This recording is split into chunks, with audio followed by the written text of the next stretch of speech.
नमस्कार विद्यार्थी मित्रांनो, मी Avantika global online Marathi classes मध्ये पुन्हा एकदा आपलं स्वागत आहे. महाराष्ट्र सेट परीक्षा 2026 लायब्ररी आणि इन्फॉर्मेशन सायन्स परीक्षेत आपल्याला 4 ते 6 गुण निश्चित करण्यासाठी आजच्या या विशेष वन लाईन क्वेश्चनच्या क्लासमध्ये तुम्हा सर्वांचे मनापासून स्वागत आहे. विद्यार्थी मित्रांनो, आपली बॅच सुरू होते आहे 24 ऑगस्ट म्हणजेच आजपासून. तुम्ही आमच्या क्लासला जॉईन करू शकता. तुम्हाला या क्लासमध्ये मिळणार आहेत लाईव्ह क्लासेस डेली 6:30 वाजता, रेकॉर्डेड व्हिडिओ लेक्चर्स जे विद्यार्थी लाईव्ह क्लास घेऊ शकत नाहीत अशा विद्यार्थ्यांना रेकॉर्डेड व्हिडिओ लेक्चर्स सुद्धा आम्ही प्रोव्हाइड करणार आहोत. देन आपले पेपर 2 मीन्स लायब्ररी सायन्स मध्ये जे 10 युनिट आहे त्या 10 युनिटवर आपल्याला पूर्णतः नोट्स जे आहे ते प्रोव्हाइड करणार आहोत. सोबतच युनिट वाईज एमसीक्यूज आपण प्रॅक्टिस करणार आहोत आणि 20+ मॉक टेस्ट सुद्धा यातून तुम्हाला मिळणार आहे. Then last 5 year question papers जे आहे ते आपण प्रॅक्टिस करणार आहोत. प्रिव्हियस इयर क्वेश्चन पेपर आणि डाऊट सेशन सुद्धा घेणार आहोत. विद्यार्थी मित्रांनो, आपल्या कोर्सची फीस असणार आहे 10,000 रुपये. डिस्काउंट करून तिला 4,000 ला मिळणार आहे. तर तुम्ही आजच ग्लोबल ऑनलाईन ॲपला डाउनलोड करू शकता आणि क्लासला जॉईन करू शकता. आपली क्लासची व्हॅलिडिटी असणार आहे 1 इयर.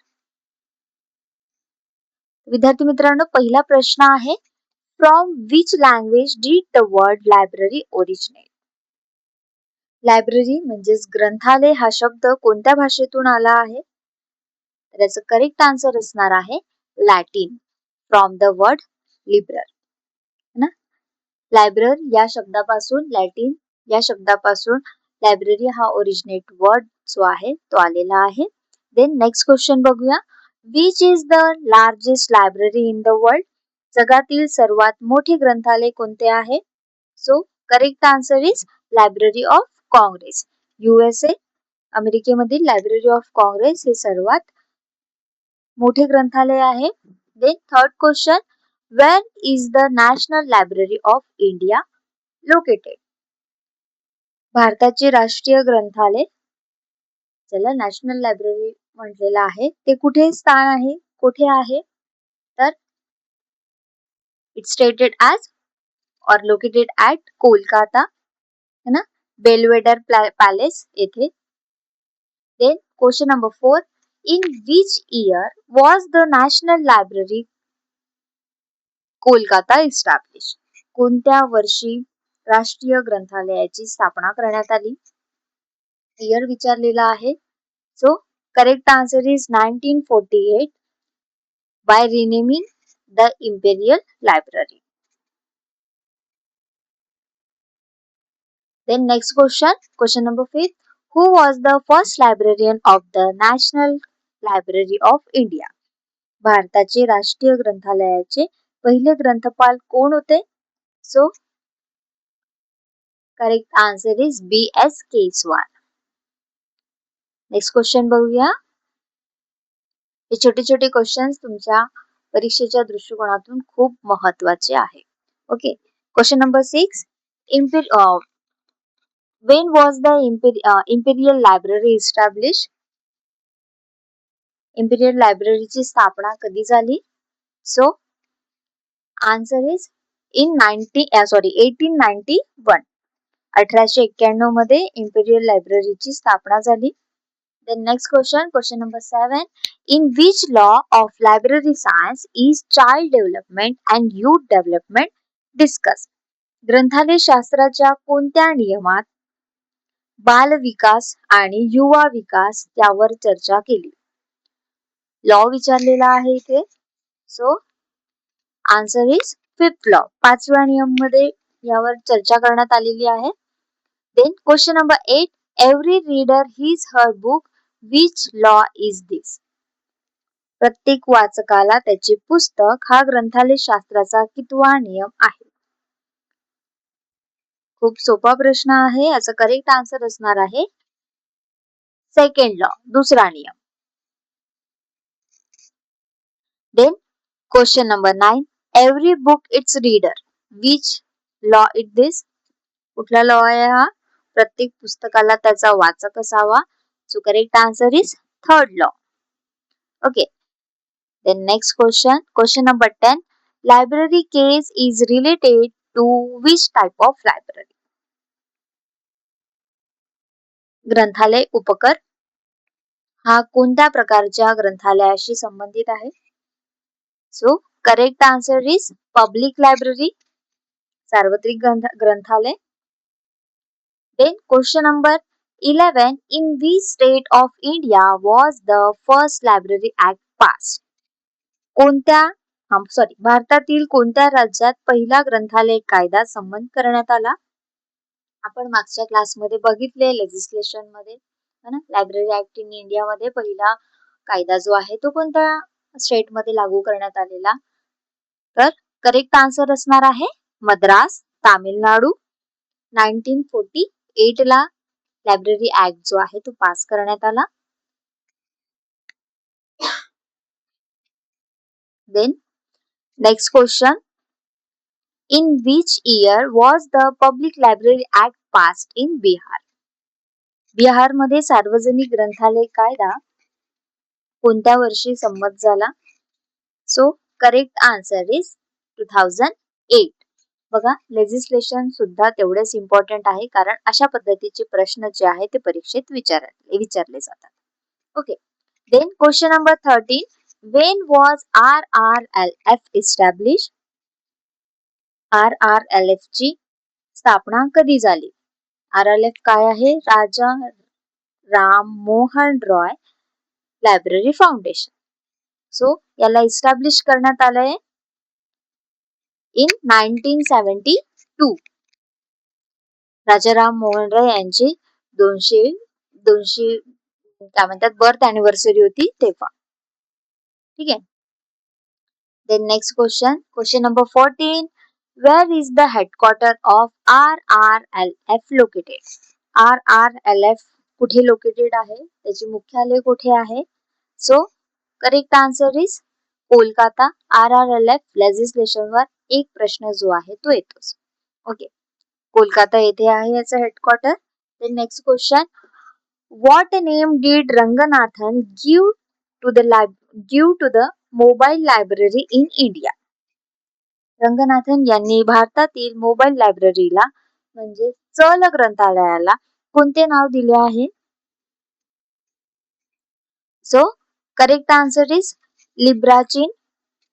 रंगनाथन यांनी मोबाईल लायब्ररीला लिब्राचीन म्हटलेला आहे. Okay. Then next question. When was ILA, Indian Library Association established? ILA ची स्थापना कधी झाली? So correct answer is 12 September 1933. 12 September 1933 मध्ये ILA ला एस्टॅब्लिश करण्यात आलं. Then question number 17. Who was the first president of ILA? ILA चे पहिले अध्यक्ष कोण होते? So answer is M.O. Thomas. हे फर्स्ट प्रेसिडेंट होते ILA चे, इंडियन लायब्ररी असोसिएशन चे. Then question number 18. When was IASLIC Kolkata established? So correct answer is in 1955. 1955 मध्ये IASLIC ची स्थापना झाली. स्पेशल लायब्ररी साठी आहे हे. Then question number 19. When was IFLA established? IFLA it means International Federation of Library Association. तर IFLA ला कधी इस्टॅब्लिश करण्यात आलं? इन 1927. 1927 मध्ये IFLA ला इस्टॅब्लिश करण्यात आलं. Then next question. Where is the headquarter of IFLA located? IFLA चे मुख्यालय कुठे आहे? हेडक्वार्टर कुठे आहे? सो आन्सर असणार आहे the Hague, Netherland. Then next question. By whom was FID established? FID ची स्थापना कोणी केली? याचा आन्सर असणार आहे पॉल ऑटले अँड हेनरीला fountain. Question number 22. When was UNESCO established? हा प्रश्न सुद्धा परीक्षेत विचारला जातो. युनेस्कोला कधी एस्टॅब्लिश करण्यात आली? कधी एस्टॅब्लिश म्हणजे स्थापना करण्यात आली? So correct answer is in 1946. 1946 मध्ये युनेस्कोची स्थापना झाली. Then next question 23. How many digits are there in ISBN? ISBN International Standard Book Number. ISBN मध्ये किती डिजिट्स असतात? How many digits? So correct answer is 13. 10 before 2007. 2007 च्या आधी 10 होते. 2007 नंतर 13 डिजिट झालेले आहेत. Then next question number 24. Who provides ISBN in India? ISBN हे भारतात कोणाद्वारे लागू करण्यात आले किंवा कोणाद्वारे प्रोव्हाइड केलं जातं? तर करेक्ट आन्सर असणार आहे RRLF, न्यू दिल्ली ऑफिस. राजा राम मोहन लायब्ररी फाउंडेशन यांच्याद्वारे ISBN जे आहे ते प्रोव्हाइड केलं जातं. त्याचं ऑफिस आहे न्यू दिल्ली येथे. Then question number 25. How many digits are there ISSN? International Standard Serial Number. ISSN, ISBN यामधला डिफरन्स जे आहे ते तुम्हाला लक्षात ठेवायचा आहे. ISBN number it's for book. ISSN number it's a series number, so it's related to journal like periodical. Okay, तुमचं मासिक असू द्या, मॅगझिन्स असू द्या, जर्नल्स असू द्या, यासाठी ISSN नंबर जो आहे तो दिला जातो. सो प्रश्न आहे how many digit are there in ISSN? ISSN मध्ये किती नंबर्स असतात, किती अंक असतात? सो आन्सर इज तुम्हाला सांगायचं आहे याचा आन्सर काय असणार आहे. देन कमेंट बॉक्स मध्ये. Then question number 26. Who provide ISSN in India? ISSN जे आहे ते कोणाद्वारे भारतात प्रदान केलं जातं? देन नेक्स्ट क्वेश्चन असणार आहे when was the delivery book act DBA passed? Delivery of book act कधी संमत झाला? ठीक आहे, या 3 क्वेश्चन्सचे आन्सर जे आहे ते तुम्ही कमेंट्स बॉक्सला करू शकता. आन्सर आल्यानंतर मी करेक्ट आन्सर जे आहे ते तुम्हाला रिप्लाय करणार आहे. सो क्लास जर आवडला असेल तर तुम्ही याला लाईक करू शकता, शेअर करू शकता, सोबतच आमच्या ग्लोबल क्लासेसला जॉईन करू शकता. Thank you so much.